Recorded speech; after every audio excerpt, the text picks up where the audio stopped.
date change announcement for the passengers who are traveling to Frontier flights instead of at Golden Denver.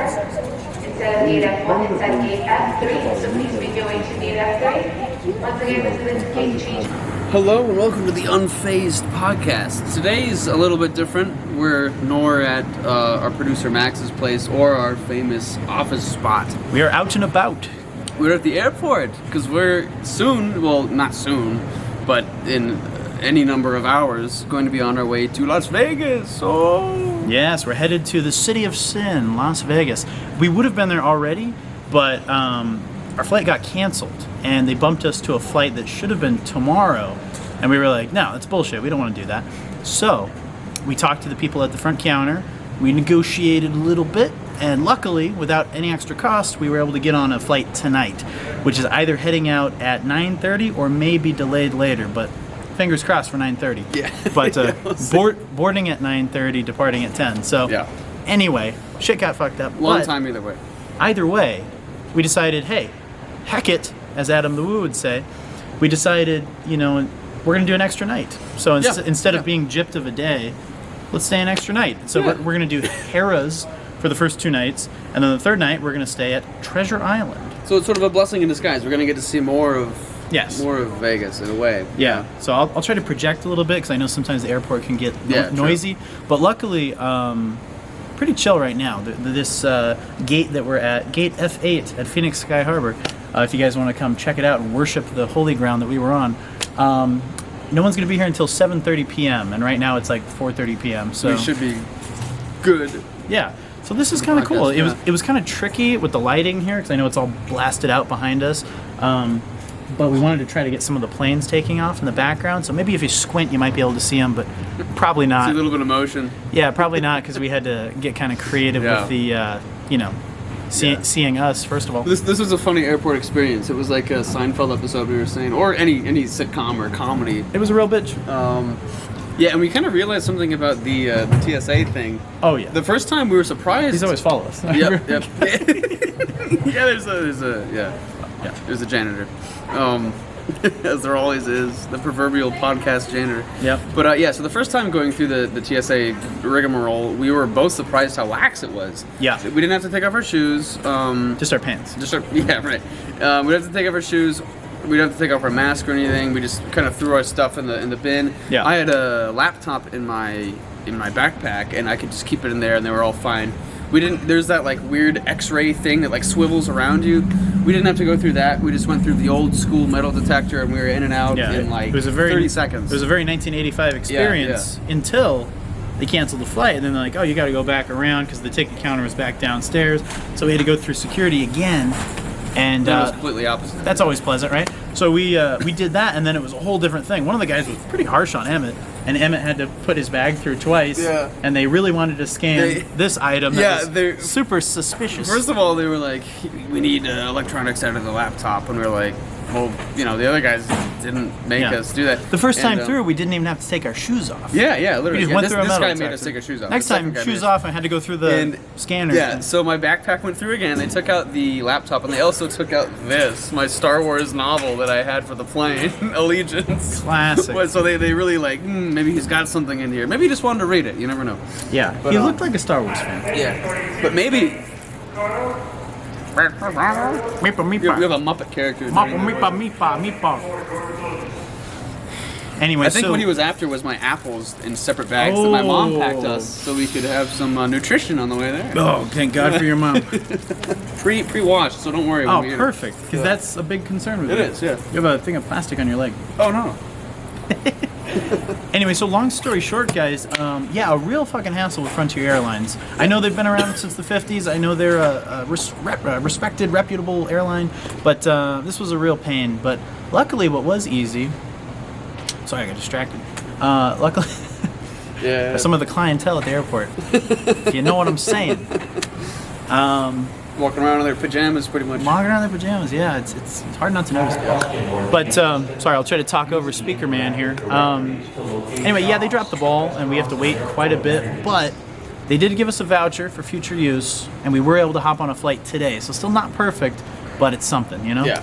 But the inconvenient thing is having to book another night, another hotel, all that. But hey, maybe it'll be cool, man. Maybe we'll get an extra experience out of it that we weren't expecting. Yeah. You know. And I mean, I'm sure there was a legitimate reason for the cancellation. Yeah, it could have been the plane. Hoping so. Plane could have been on fire. Yeah. I don't know.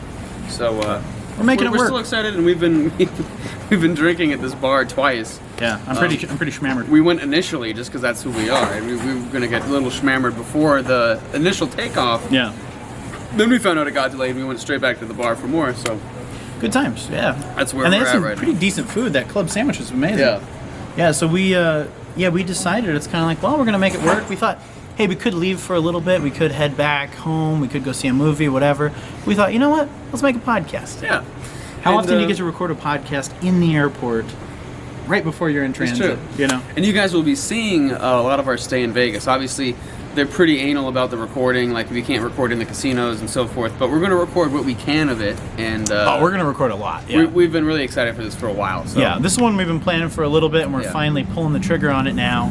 Finally, got everything all set up, know where we're staying. We're going to be staying at Harrah's. Very excited. And Treasure Island, as I said. And one thing going in that might be interesting for you guys to know is that, Ben, this is going to be your fourth time to Vegas, right? This will be my This fourth will be time. my first time. Very So first time. We got the Vegas the version. master and the Padawan here. Yeah, so I'm very yeah. excited, and I think it's going to be a lot of fun, especially because I never went during all the unpleasantness of 2020, but I did go in end of January, beginning of February of 2020, so I saw it right before all that crap hit.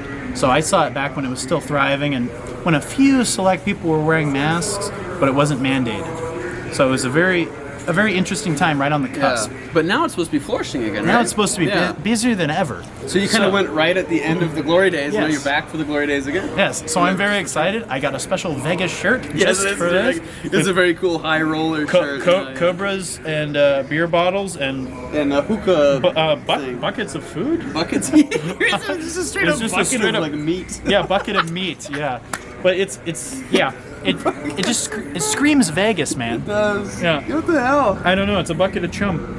I don't know what any of it is anymore. Yeah, there's definitely a snake blowing smoke. Yeah, when I purchased it, I thought these were flamingos, and then I found out it's a cobra exhaling hookah smoke. Yeah. So I don't know, man. It's a wacky, topsy-turvy world. At first glance, though, it looks very Vegas. So, Thank yeah, you. it's Thank very you. good. I like the feel. I like it. Yeah. Anywho, so yeah, I'm actually very excited because I personally am a huge Vegas fan, and I'm really excited just because this is Emmett's first experience with it, and I know he's kind of gotten a little sense of things with like Old Town Scottsdale. I've played Fallout New Vegas. Yeah, so he's an expert. Yeah. But this guy's gonna be interrupting a lot, so I hope that just adds to the ambiance. But We're not allowed to record the podcast. you cannot. We're talking to you, Unfazed crew. Anyway, so at the end of the day, I'm really, really excited just because it's his first time, Yeah, and I'm excited. I'm a gambling addict, Yeah. so it's great. I was surprised to see how we were talking about when we were at the bar, or at least I was saying how interesting it is that they're really enforcing the mask thing. You have to wear the mask the whole time on the flight, even if you've been vaccinated. And Yeah. initially I thought that was maybe like an outdated thing, like they hadn't updated it since the vaccine came out. But apparently they're still, like, regardless of whether or not you're vaccinated, you still have to put on the mask. So. Yeah, you actually had to sign a thing Yeah. or check a box when you got the tickets where it's like, hey, I confirm that even if I've been fully vaccinated, I confirm that I'll wear a mask during the entirety of the flight and Yeah. around the designated areas in the airport. So I'm not like angry about it, but it's interesting because I mean it seems a little outdated. Yeah, even pre-vaccine, you were allowed to like take off your mask when you sat down and stuff. But, Yeah. I guess because like on the airplanes, everything's so squished anyway that Yeah. and it's like circulated air, so I guess I understand. It's supposed to be very clean. But, They're supposed to be taking all these precautions, but Yeah, I don't know. they wipe down everything every 5 minutes. I'm not a scientist. Or Yeah. am I? And it's a short flight. It should be under an hour. Yeah, it's actually one of my favorite flights, I'd say, Yeah. because where we are, for you guys that are out of country and don't really know the layout, if you just look on a map, Arizona actually is in a pretty cool location because it's an hour flight away, Vegas, from Phoenix to Vegas. We're at Phoenix Sky Harbor right now, and sometimes you get there quicker. I mean, I've been on flights that are like 50 minutes. It's like very, very fast, 50. And also from where we're at, really just a short little flight away from San Diego and from LA as well. So it's actually a pretty cool centrally located area. If you want to get to Texas, 2.5 hours to get to Austin, another 2 hours to get to like Denver. I mean, like it's a pretty good centrally located place. Yeah. Yeah, it has its drawbacks definitely. It's not the the best place, I don't think, but it's not the worst, especially in terms of travel. Yeah, the only thing that's farthest from would be like New York or whatever. But Yeah, New York's a bit of a trip. especially right now, and I don't think anyone wants to go to New York. No, New York is kind of, it's like Escape from New York right now. It really is. You got yeah. Kurt Russell guys running around. Warriors. Yeah, exactly. It's supposed to be pretty shitty right now. Yeah, so yeah. I don't think I'd have any desire to go back to New York City for probably another 3-4 years. Yeah. I went 2017, summer of 2017. Awesome experience, really cool, really great. But from what I've seen, especially over this last year, it just seemed to go to hell in a handbasket. Yeah. So we kind of decided, hey, we'll It's wait. okay to be We'll away see. from it. Yeah. Yeah. So there were a couple spots. I think a lot of our Vegas stay is going to be kind of seat of our pants. But there were a couple spots you wanted us to check out. Yes. And one that we decided to check out together, and that we found out there are numerous versions of, are the topless pool. Yeah. Very excited about the topless pool. Yes. For the ladies. I've too. never been to like a nude beach or anything like that, so it's going to be a new thing for Nor me. have I. No. Just the idea of them, it's just weird, you know. I just hope they're attractive. Yeah, right. Yeah. That'll be the. You hear the planes? You hear that? Anyway, so definitely, and then there's just the staple casinos that I want to check out. The Tropicana, the MGM, Luxor if we can, and then obviously it's like Treasure Island. I'm sorry, I can't even talk. Treasure Island we'll be able to check out. Paris is going to be close by. There's so many, so it's like we're not going to run out of things to do or things to vlog. And we also have a couple little. I don't know if I even want to tell them everything because we have a couple things already don't have to, but already booked that we're going to do that I'm really excited for you guys to check out. Yep. And let's just say one of them. I'll give you a little hint. One of them is in the paranormal realm. Ooh. So, actually, technically two of them. Two of them. True. So, you're in for a treat. Very excited. Yes. And it was funny because we were excited that we got to stay at Treasure Island for one night because Yes. you guys remember we've talked about our comedy script, Three Guys, and there's a whole sequence that takes place Yeah. on Treasure Island. The guys actually go to Vegas, and that's their Yeah. first stop. Yeah. Yeah. It's weird when you write something, even if it's just yours, you have the same rosy glow around it as if it were like a blockbuster film. Yeah.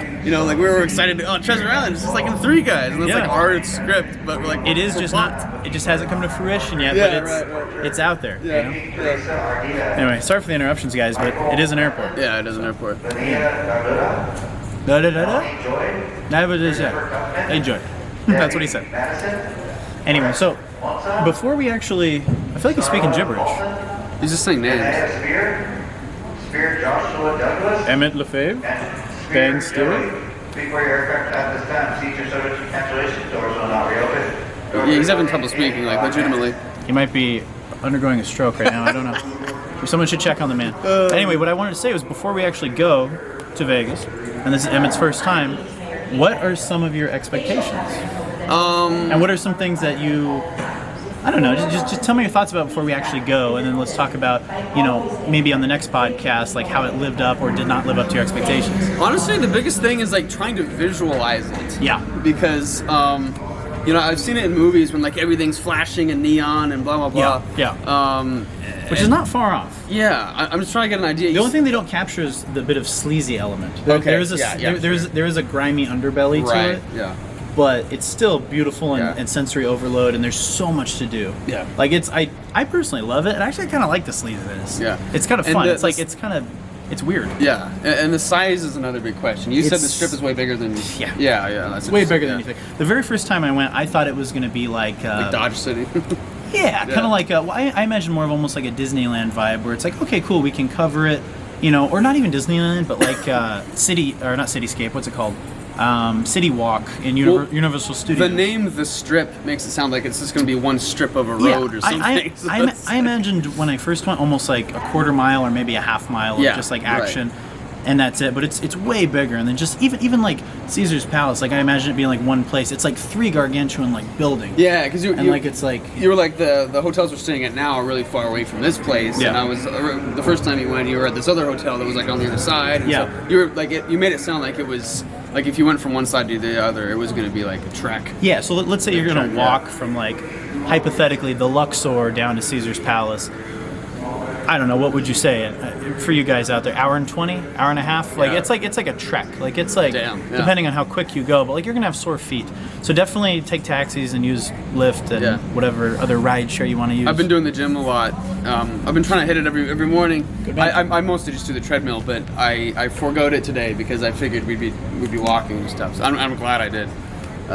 Good man. So yeah, I'm ready for the walking. You're ready for it. Walking, yeah. Yeah, I can't say I've been really hitting it too hard, but I'm ready for it. I got the. Actually, these aren't my running or walking shoes, but I'll be fine. Yeah, I'll be good. I got my Vans. I always got my Vans. Yeah, but I think you'll like it. I mean, there's obviously that element that's like a little sleazy, but who knows? You might enjoy it. Yeah. You know, it's like it's a bit I'm sure I'll it's a enjoy bit it, of a yeah. culture shock, but Yeah. there's like I said, it's like sensory overload. Yeah. It's like you're not going to be bored. Yeah. At any point. It was actually funny. My producer, music producer Chris, you've met him. Yeah. I was telling him about it the other day when we were recording something, and he was straight up like, and I could see this from him because he's very technically minded. He's always working on weird like carpentry and soldering projects and stuff. He just made like a microtonal guitar. Like he does all this weird. He's very technically minded Okay. and very And he was just like. He was straight up like, I hate it. Really? Yeah. What a weirdo. Yeah. Well, no, Well, maybe he had a bad experience. Yeah, I could see him. Sorry, Yeah, Chris. I think. I also think maybe he had a bad experience. Yeah, I mean that's But, possible. yeah. Though I mean it's like I could definitely see that. I mean I'm Yeah. sure someone's had a bad time at Universal, but it's Yeah. like in general I think it's all about how the mindset you go in with. You know what I mean? And it is the right people. Like I've had fun in Reno with like the right people. And Dude. Reno is depressing. I've had fun in like I'm trying to think. I was gonna say Yuma, but no one has fun in Yuma. You know? But I mean, like I've had fun in like Denver when it was like 8 degrees. Yeah, right, and yeah, yeah. everything was closing early, and there was nothing to do. But if you're with the right people, you can have a blast. Yeah. And you get I am buzzed at the Molly excited. Brown house. Yeah, exactly. Yeah, no, I'm super pumped. Yeah, and I think I'm also the kind of guy, and I know you are too for a fact, where if it's the two of us and we're walking around an abandoned place, we can have a great time. Yeah. We have done that. The domes. We've done that. So it's kind of Yeah. like it's what you make it, it's the Yeah. mindset you go in with, it's the people you're with, it's how much you're drinking, it's your vibe. And yeah, I think it's going to be great. And personally, every time I've gone to Vegas, I've always had a blast. And can you have a bad time? For sure. You can have a shitty time anywhere, but I think it's all perspective and knowing the right places to go and being with the right crew. Yeah, totally. And I think you picked. I don't know who decided the trip length, but it's like the perfect length. I feel like It's perfect, yeah. just the 2 nights. Based on my experience, that's been... I've been there one day longer before, and that's almost too much. You end up kind of hurting yourself. At least Yeah. with me, I feel like I don't really have an off switch. So I feel like you kind of party a little too hard. Yeah. And you're kind of worn out by the end. You're like, whoa. Yeah. But if you do it just an overnight, it's not enough. You're like, oh, I barely got started. And it's like almost like going into Disneyland and going on one ride and leaving. It just doesn't feel like enough. Yeah. So 2 nights and then staying the majority of the 3rd day is a really good time frame. That sounds really good. Yeah. Yeah, that way you don't kill yourself, hopefully, and you also have a chance to see quite a few things. Yeah. And even in Reno, I had to go to Reno many times for the jazz festivals. I was at SEC and we'd do the jazz festivals there. Yeah. And even I think we stayed for 3 nights, and like the first night you get settled in, it's kind of cool. The second night you like party, and then by the 3rd night you're like, I'm ready to get the fuck out of here. Yeah. Please, can I Get leave? out of Dodge. And that's Reno, and Reno is just kind of, it's like they refer to it as the losers Las Vegas. I can see that. Yeah, I think that's actually Laughlin, because Yeah. Oh yeah. and don't get me wrong, because I know some people kind of get defensive about Laughlin. There's some people that love it, and that's cool. But in my experience when I went, not a place to party. But I do know some people. Laughlin. Some Remember people when- like it. Yeah, I went with my buddy Alan, and we had booked 2 nights at the Aquarius Hotel, and it looked like fun. It looked like it was by the water. I thought, oh, there'd be beach babes, there'd be partying, we'd have fun. We went. It was just nothing but like 100-year-old women, and nothing to do. It was like a ghost town. And maybe it was the time we went, I don't know, but it just looked terrifying. So we literally canceled our hotel that night, and we continued on driving to Vegas, and we got to Vegas, and we had way more fun. Laughlin sounds like it would be like the no Yeah. place to be. It's like Chandler for us. It's like a place you stop off and go to the bathroom and play some slots. Or the only way I could really justify going to Laughlin was if there was a really good concert there. And you stayed for one night, you were with a group of friends, you had the casinos, and that would be the equivalent of going to like Talking Stick or Wild Horse Pass. But it's like, imagine it kind of in the middle of nowhere. Yeah. And you don't know anyone. But right. That's kind of scary. Yeah. yeah, it's like it's its own pit. it's its own thing. Yeah. I wouldn't recommend it, but I bet you have an aunt or a parent or a grandparent who loves it. So True, yeah. it's whatever. I feel like it's probably one of those things where, as you said, an aunt or a grandparent probably had its heyday. Totally. Wow, it's kicking Laughlin is the place to Well, be. I remember my dad said even in the late 80s, early 90s, he said it was a fun place to go. He says it wasn't as far as Vegas. But in my mind, if you're going to go that far, just go all the way to Vegas. It's only another hour and a half. True. Speaking of places that used to be a fun place to go, both of our dads have talked about it. Airports used to be like malls. Yeah. And you could just come, you wouldn't need a boarding pass, you could just hang out. You could smoke on the plane. Because it makes sense, they are essentially malls. I mean, there's restaurants everywhere, little shops to buy stuff, and without all the restrictions, people would just like come and hang out. And I feel like in the 70s, before the mall boom, this probably was like I can see it, yeah. that version of, and it's really interesting. Come get lobster at the Sky Harbor. Yeah. Only this one's a little bit more interesting because it's kind of removed from everything. It's almost in its own patch of Arizona.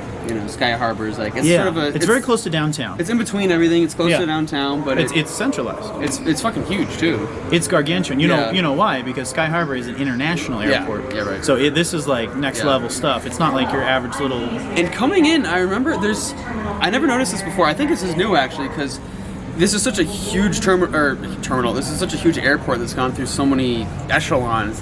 It used to be just Terminal 1, that was the original one. Okay. And then they added on Terminal 2 and it got a little bit bigger. But coming in, I noticed there was only 3 and 4. 1 and 2 are completely gone now. Really? I think they combined 2 with another one and then just called that 3. I wonder if 1 and 2 are private. Yeah, I don't know, but I remember the signs coming in. Like I at least remember Terminal 2, and then 3 and 4 were the ones we'd usually go to. I mean, logically they had to be there at one point. Yeah, exactly. But now it's like literally just. Oh my god. College. But there's just like very very scantily clad women bopping around. Yeah, always. Nice. But now it's like literally just Terminal 3 and 4, and that's it. It's kind of funny. Yeah, it's an adventure. Shows you how bulbous this airport is. Yeah. Speaking of bulbous. Yeah. Shout out to Warhammer. Usually we're in a confined space when we do these, so that you guys don't get to see us we're out and about. We're in the zone. This is it. We're on the zone. But I will say, I am just really, really excited about this trip, man. I think it's gonna be fun. This is one, like I said, we've had earmarked for a while, but just finally the stars aligned on the schedules. They really did. And we're like, perfect time for both of us, I think. Yeah, and we're like, let's make it happen. Let's do it. And sure, had a little bit of shitty timing with Frontier Airlines, but I will say we're gonna make it work. I'm not too worried about it. Yeah. We were cracking up thinking of like other people who we know if they were in this situation they'd be freaking out. They'd be flipping. But we're kind of chilling. I mean, it's not like we're not like happy about it. It's kind of shitty, but we're coasting through it. We'll be fine. Yeah. So it's one of those where I realize it's like, okay, we have access to food, we have access to alcohol. Yeah.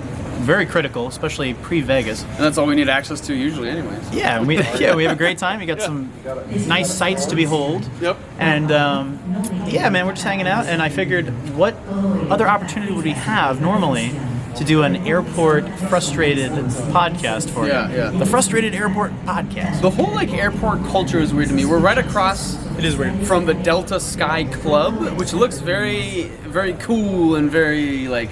Elite, yeah. It reminds me of like the George Clooney movie Up in the Air or whatever, when he's like the frequent flyer. That was a good one. It's very strange. Vera Farmiga? They always make it look, it looks really cool. Like it genuinely looks. Oh, that was loud. That was nice. That was loud. Just looking at it from afar, it genuinely looks like a really cool club that you'd want to go in if looks it were cool. like if this were Old Town or something. Yeah. But we went in there to ask if we could record. Obviously they said no, but I peeked in and there was like one nerd by himself. Yeah, he's like frustrated on his laptop drinking a latte. Yeah.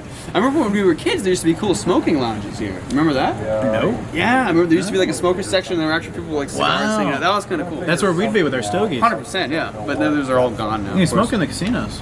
That is cool. So we can smoke indoors. Yeah. And there's no last call, and you get free drinks if you're gambling. Yeah. You can smoke and drink everywhere in that area, right? Yeah, you can outside. You can buy a drink and walk out on the street. That's actually incredible because like when you're clubbing, obviously it feels they make weird. You, like, remove it. It feels weird. Yeah. Like the first few times you do it, you'll walk out and you'll be like, "This feels foreign to me." Yeah. Yeah. And then you get used to it real quick. Yeah. My student from Slovakia that I was telling you about. Yeah. My new piano student online was telling me about how in Slovakia they can just the whole country that you can just walk around with booze and no one really gives a shit. And it's very safe. He said like you can just like pass out on a bench and then like a cop will eventually come out and like ask you if you're okay and then you're good to go. And, like, I'm a little worried that he's passing out on benches on the regular. It's a little. But it made me so jealous. Like that sounds beautiful. It's like you're in Vegas all the time. Almost. You can do that here, man. It's true. You can pass out on a bench. I would love to pass out on a bench. Yeah. It's not too late. A lot of people do that. Yeah, unfortunately. But they don't have booze. I think they're just homeless. Yeah, the booze adds a little element. Yeah. Anyway, very excited. Yeah, me too. Are there any casinos that you have like kind of built up in your mind aside from Treasure Island? Like you're kind of like, oh man, like I gotta like. I know so little about Vegas. I don't even know if this is a real club, but in Fallout New Vegas, the game, Okay. the Lucky 13 is like the most popular I don't casino. know. I don't know. I don't even know if know. that's real. It might just be in the game. If if it sounds fictional to me, it doesn't ring a bell. But if it did, I would say it would probably be in like I don't know. It almost looks like off the strip. Like it almost an looks old like the one. needle from. Maybe they were trying to make it look like the Stratosphere. Probably, yeah. Yeah, is that the one you like rappel down? Yeah, I don't know. Yeah, it looks like the. I've never heard of that. So Yeah, what's that famous building from Seattle? The Needle, right? that's the Space Needle. The Space Needle. Yeah. Yeah. It almost looks like that. Like it has that sort of disc, and They have one like that called the Stratosphere. Okay, Which okay. which Tarek and I stayed That's at. probably it. That's Yeah, probably and, what they based it and off people of, yeah. rappel off of it. Oh, that's wow. And it's That's cool. Yeah. like you can if you want. Like you just go up to. I'm terrified of heights personally. Yeah, I would never do that. But Bert Kreischer was the first person who wasn't an employee to actually go off that. Like the people who tested it went before him, but Bert Kreischer was the very first like civilian to go off that. Okay. Yeah. Wow, that's crazy. Yeah, I would never fucking do Dude, that. I mean, maybe if it was for like $1 million. $1 million or like a very special episode, like maybe I would face my fears. $1 But million or for our patrons. yeah, or just for 3 of my patrons, yeah, because I'm insane. But I'm not a fan of heights. Even going on planes, I'm kind of like shit. Yeah. But Well, planes is weird. I have a fear of heights as well, but Yeah. planes, like it's almost just so much that I don't think about it anymore. well, you're up, You know, you're up it's high. like- I mean, we're talking about flying at 30,000 Yeah, plus feet. yeah, It's like exactly, if yeah. you die, you die. Yeah. It's gonna hopefully be pretty quick. Like a skyscraper, I'd be fucking terrified. But a plane, it's like it's so much that my mind just like clicks out of it. And it's also one of those where it's like the pilot doesn't want to die. They're very well trained. It's Yeah. it's safer than driving. Yeah. It's kind of like okay, you don't have to worry about other planes cutting you off. Right, you know? right. So it's like it's a good way to travel. Yeah, very true. Maybe not as good as the Delta Sky Club, but That's true. That's true. anyhow.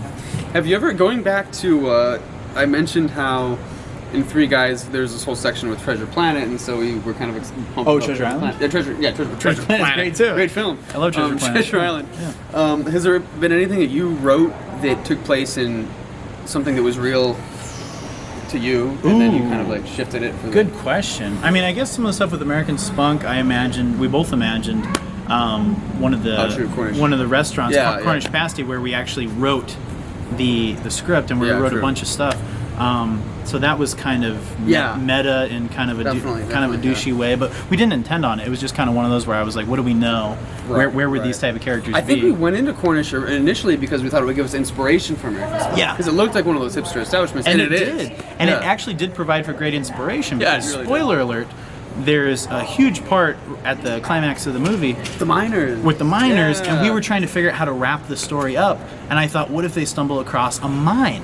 And there Cornish were all these Pasty is like a mine-themed restaurant because... Yes, because the miners used to take pasties Yeah. down with them, Which are like Hot were Pockets, like yeah. hot pocket sandwiches. Yeah, so it's like And, a convenient thing to just So grab. literally, we did gain inspiration from writing Yeah. the script at that location. Yeah. Not only the style of the hipster thing, but the history of the miners and everything. Very cool. Yeah.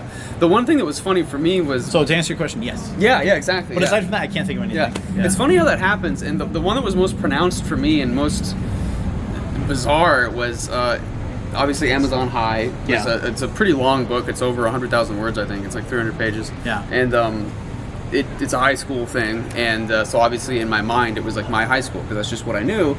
And I remember I went back for like a big concert for my my old orchestra, the string orchestra that I was a part of, and I remember, you know, it got to the point where like I associated it as much with my actual experiences in high school as I did with like Amazon that's High, you know, crazy. because I was just like You really I imagined visualized it so consistently in my novel when I was writing it that it was Yeah. like, wow, this is where all this shit happened. It was very interesting. That totally makes so, sense. yeah, it's cool that can happen to you, and it was like almost like visiting like a famous place.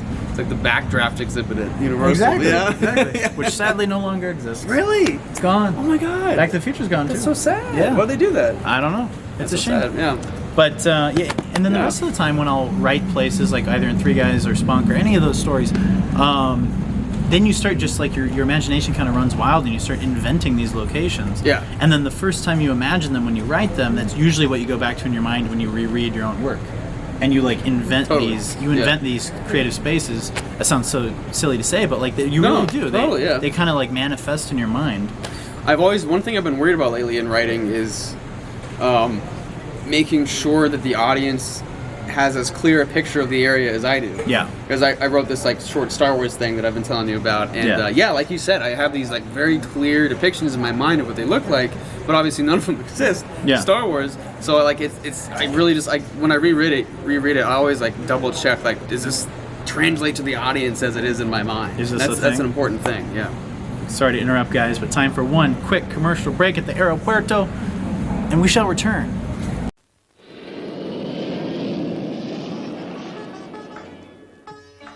As any transatlantic businessman will tell you, flying to the States can become a pretty boring business. The same faces, the same predictable decor, the same airline menus, the same routine service. Which probably explains why flying an Air India 747 to New York isn't half as crazy as it sounds.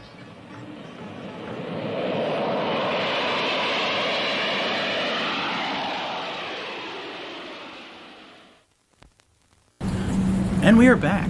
That's right. So we just went through our email as we do, and the three things we were going to talk about. The first one is sort of adjacent to airports and airplanes. It was Aeropuerto. we've touched on this before, but it warrants another look because it's so crazy and no one else really talks about it except for I guess Fox News now, which is hilarious. I guess, yeah. Is UFOs, and there was obviously a lot of these clips are older, but they're just now declassified. So like these older clips are news now. Yeah.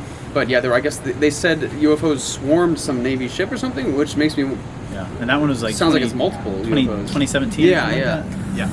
And we were just talking about like not only the speed and the way these things move, but all these news reporters and specialists they have on, all that I've heard, and I was again NPR, my favorite source for news. His only. My only source for news. His only news outlet. Had a little bit on UFOs, and the specialist they had on was saying, you know, oh, the alien thing is silly. They're most likely another country's advanced technology. But to me, just looking at all these encounters, the way they interact, I was telling Ben, is like almost like a feral animal. Yeah. I think if another country had these things, they would be very precise. Like the moment they came out, the skirmish would begin, you know. But these things are like, they kind of hang around almost by accident, and then they always like just run off. Yeah. Like it seems like a deer in the woods that you kind of happen upon and then you spook it. Yeah. It doesn't seem like oh, this is the enemy, we're gonna fuck each other up now. It's very interesting. If they were, let's say, from a foreign planet, hypothetically, right? Open your mind here. My thing is, maybe they're observing the way we would, like with a Mars rover. Yeah. It's like maybe they're more advanced, but let's say they're coming down and they're checking out human behavior. They're analyzing the environment. They're analyzing, who knows? Yeah. Every aspect of the planet. But it's like totally plausible. Yeah.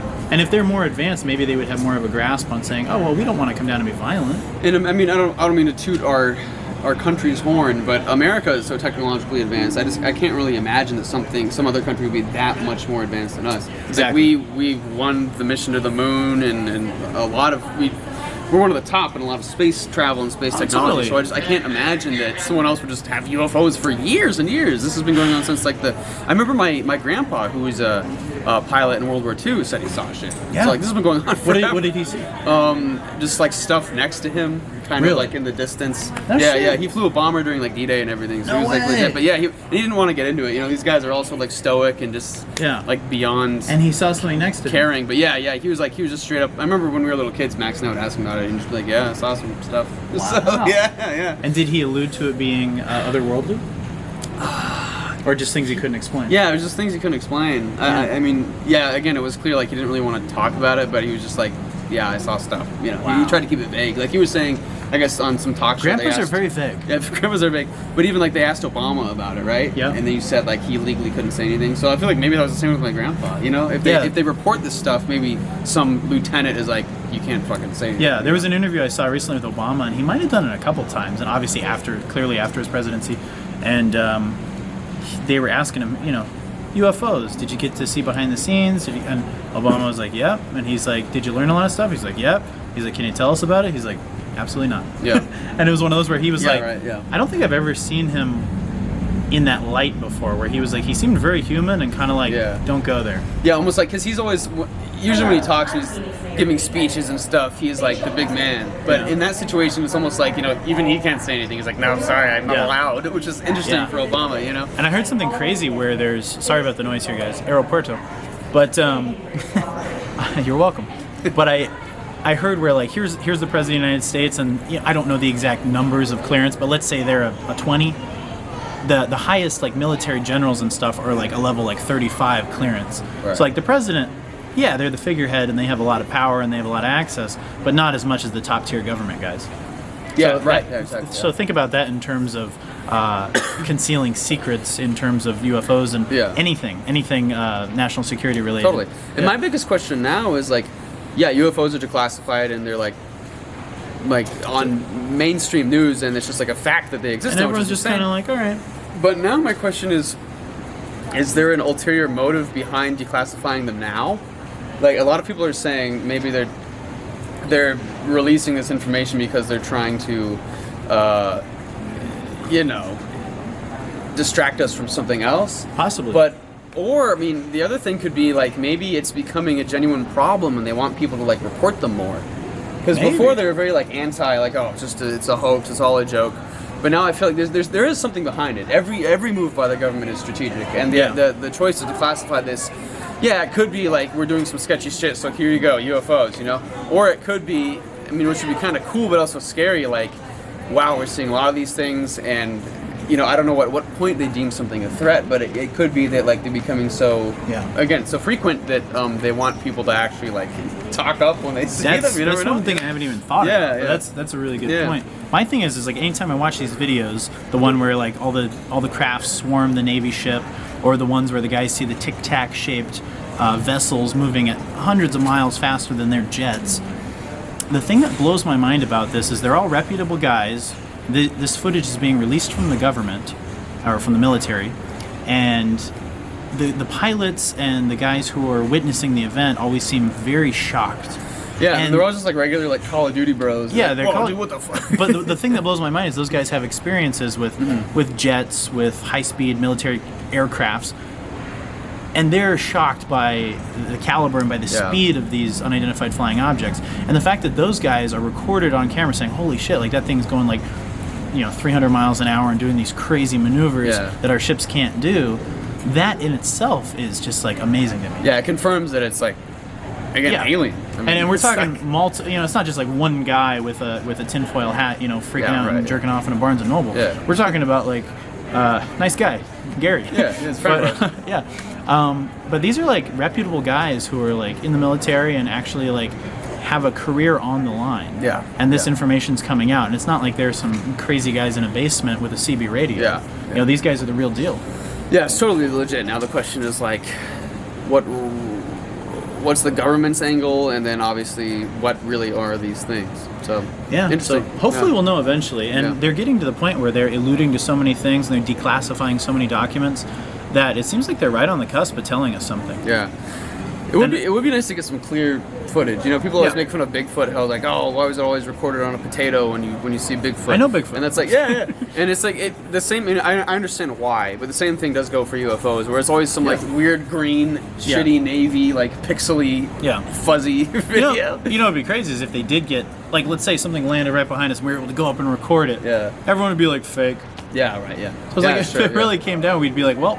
Yeah, and like I understand you can't like just bust out your phone when you're like flying a fucking aircraft, but I feel like at some point there's got to be some really good footage. Give it time, I mean, because literally everyone who has a cell phone has access to a camera now. True.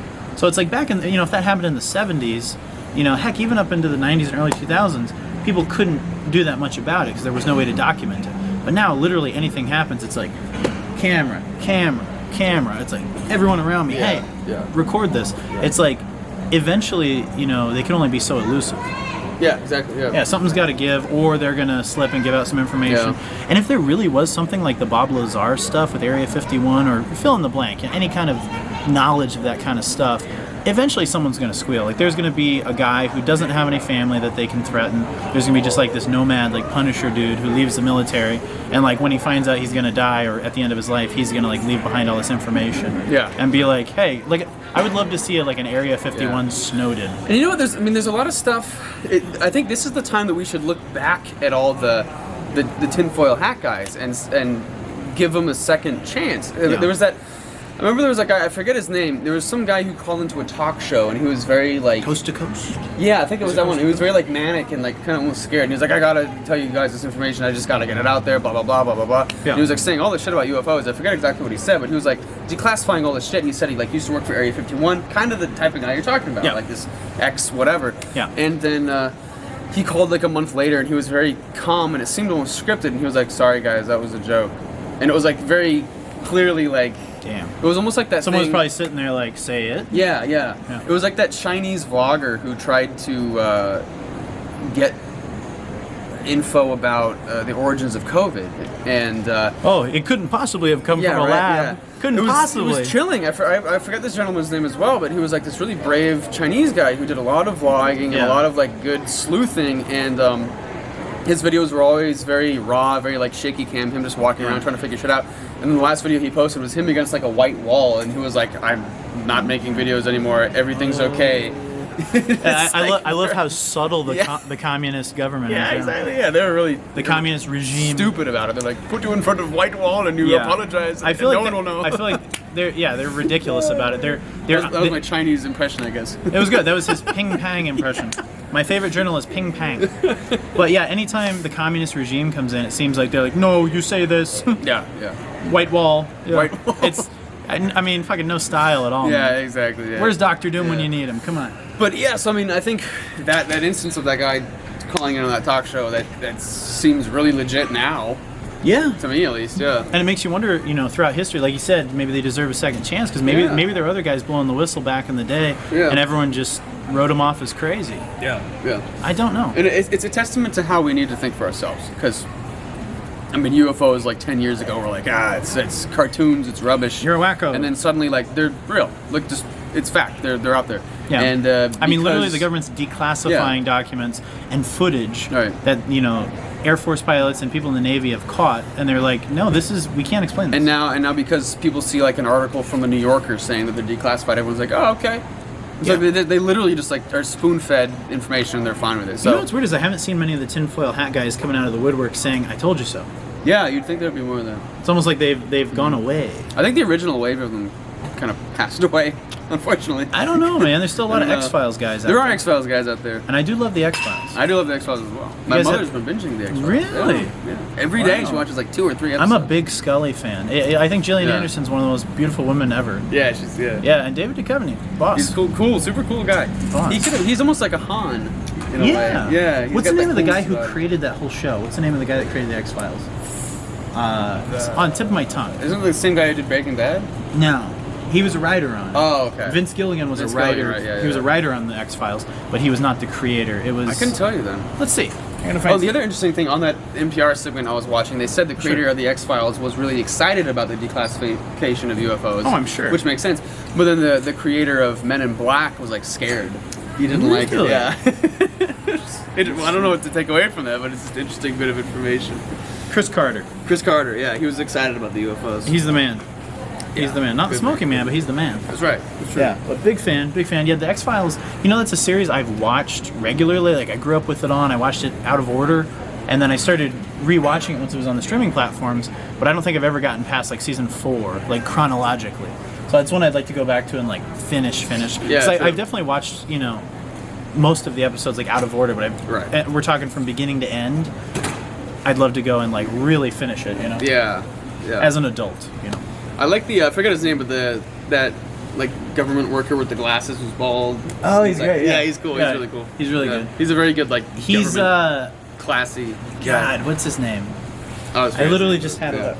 There's so many good character actors who went on to be successful later on who Yeah. appeared on the X-Files. That's true. It was Mitch Pileggi. Mitch Pileggi, yeah. Walter Skinner, yeah, that's right, Skinner. Yeah, he was badass. He was badass. Oh man, Very yeah, cool. It was very cool. 90s television was like the pinnacle of when shows started Really getting really was, good. You yeah. had amazing, inventive sitcoms. They actually took a chance and gave them more than one season. It seems like... Ticket confirmed guest traveling on Country Flight 606 with service to Minneapolis, St. Paul. I love how anytime they give these things, they're so like echoey and not enunciating that like everyone's always like, wait, what did they say? And then you got to go to like a counter and ask. Yeah, they're like too, no one knows what they're saying. They're too casual. This girl sounds like she's making an announcement at Walmart. Yeah. It's like she's saying like numbers and names, and it's like, what is any of it? I'd be like, you know what they should do? Those should be like automated. Yeah. And it should just talk like this very clearly. Yeah. And then you should have these signs that like reiterate what they say. One of my earliest memories of this place is, you know, those moving walkways they have. Yeah, moving sidewalks. Yeah. They had this automated voice that would say the moving walkway is coming to an end. Oh. But it was so echoey that Max and I, when we were young, we interpreted it as Willy Wonka is coming to an end. Willy Wonka is coming to an end. Willy Wonka is coming to an end. And we were like, oh shit, he's gonna die. Damn. He's ending it all. The Oompa Loompas touched You him. just sit there and listen to this guy repeating that. Willy Wonka. That's funny. But yeah, no, you're right. The 90s was like peak TV. It really was. Willy Wonka's coming to an end. My favorite sitcom. But no, if you think about it though, it's like that was the peak of the American sitcom. Like they were so amazing. And then I'm sure other sitcoms too.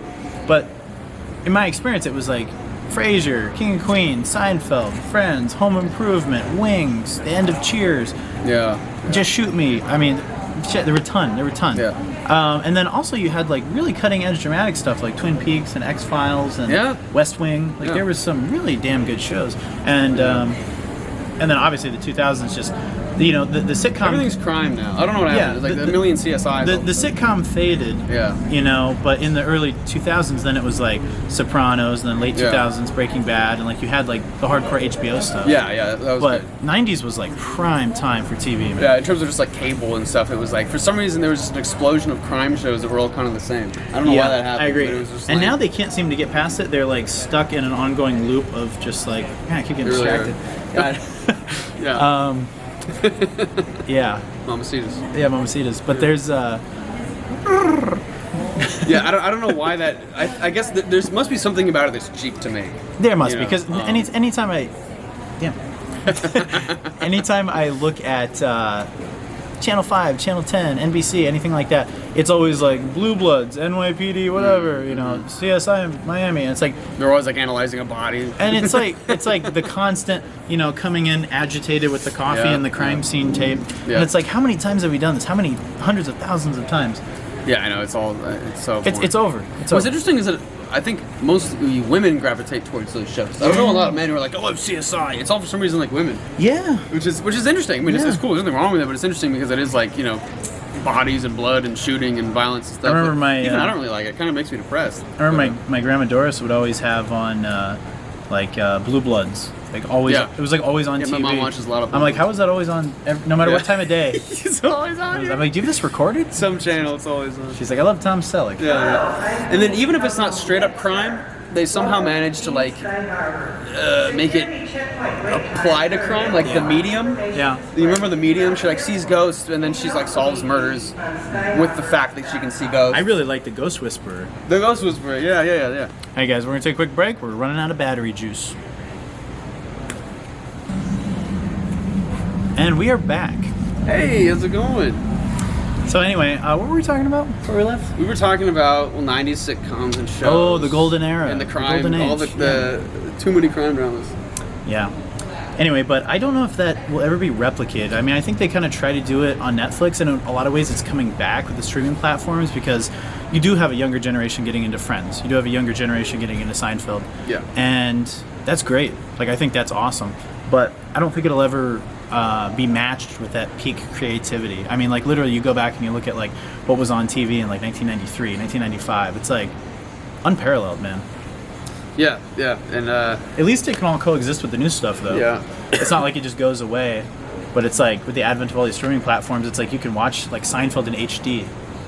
The 90s for TV was like the 70s for film. Yeah. And for some reason, there was just an explosion of like do whatever the fuck you want, and all this amazing stuff came from it. Yeah. And that's very true. If history is any guide, production companies should learn from that. They should just like. I mean, they took a gamble in the '70s with film. They took a gamble in the '90s with sitcom, and like look what came from it. So they should just Some of stick the best with that. stuff ever, yeah. Everything gets like so placid now. Yeah. TV shows are for the most part so formulaic and just like It's depressing. it's uninspired. My thing is, don't be afraid to write a new script. I know Yeah. for a while everyone was saying, oh, well, what's the point? Because it's just going to be a remake of Godzilla, or a remake of, Batman, fill in the blank. And we kind of got to that point where we're like, okay, well, maybe in the future we can independently fund something. Yeah. So we got into writing our own stuff and saying kind of, hey, screw it. It's like, it may take 10 years, it may even take 15, it may even take 20, I don't know. But I do know that if I'm confident in our stuff, eventually, hopefully, we can independently produce some of these projects. Which would be amazing. Yeah, and it's totally within the realm of possibility. I mean, you look at some of the shit they make now, and I'm kind of like, hey man, we got something better sitting in our drawer. You know? Yeah, exactly. So yeah, it's weird. I mean, they are companies, and they kind of think like a business because they are a business, and that's unfortunate in anything creative, because it ends up being a lot of the same safe thing that they know like works. And I'm even seeing that with like Netflix originals. I mean, we've talked about how shitty and similar those are. Yeah, I mean, it's like a Hallmark channel. Yeah. Bullcrap. It's almost, and you can tell that, I think I've said this almost exact thing, but you can sort of tell that they get a premise that sounds interesting, and then they just kind of like do that.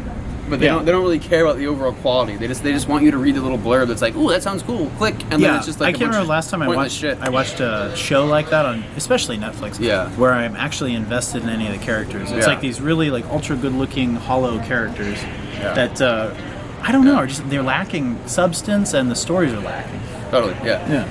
Another, I mean, this is pre-Netflix, but whenever I go to the gym, they always have Supernatural on, like, almost every TV, and it's so depressing. There's a lot of girls who love that. Like, I know. Well, talk about a show where everyone's a supermodel. I think that's why they love them. Like, all the guys are these, like, fucking Hollister models, well, like, all the girls are gorgeous. My buddy Kyle, his fiance, she is obsessed with that show, and they'll actually go to conventions each year.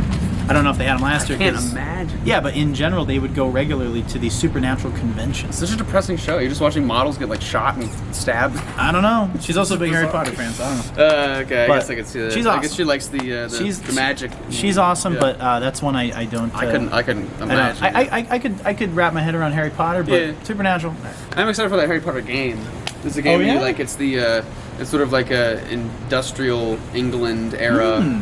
Harry Potter, like it's like late 1800s. Prequel? Yeah, prequel, I guess, chronologically, and then you get to like make your own wizard. That's cool. Yeah, so it's like you're really in the school as you, which is like, like what everyone wanted. Yeah, everyone wanted to go to Hogwarts. Yeah. I wrote Dumbledore a letter when I was 25. It only took them like 15 years or 20 more to figure out what people wanted. We just want to go to Hogwarts, so like make a game where we can make our own guy and go to Hogwarts. That sounds like so much fun. I'm really pumped for that. Yeah, I would play. I don't know shit about Hogwarts, but I just know like it's cool. He'd be in Hufflepuff. I would be. I'd be in Ravenclaw. Oh, would you? Those were like the studying, the scholars. We'd be the bad boys. We'd be the Slytherin. Yeah, we'd totally be Slytherin. Yeah, we'd be Slytherin. Yeah. We'd be checking out the girls from Gryffindor. Oh, definitely. We'd be banging them with the witch hat on, the naming hat. He's like, get me out of here. The sorting hat. The sword. I thought this was the banging hat. Anyway, guys. We're at an airport, so we're going to get out of here fairly soon, a couple more hours, but we just wanted to kind of like loop you in on the experience, get you in on it, and very soon we're going to have some really great vlogs for you from Vegas. Yeah. Super excited. Just happy we can do it, honestly. Yeah. And, you know, shit happens with flights, but we're going to have a good time either way. Totally. So, remain unfazed, and thanks for watching. See you soon. It's been a pretty good show for you. You know what? It was good here. Kid really fucked it up.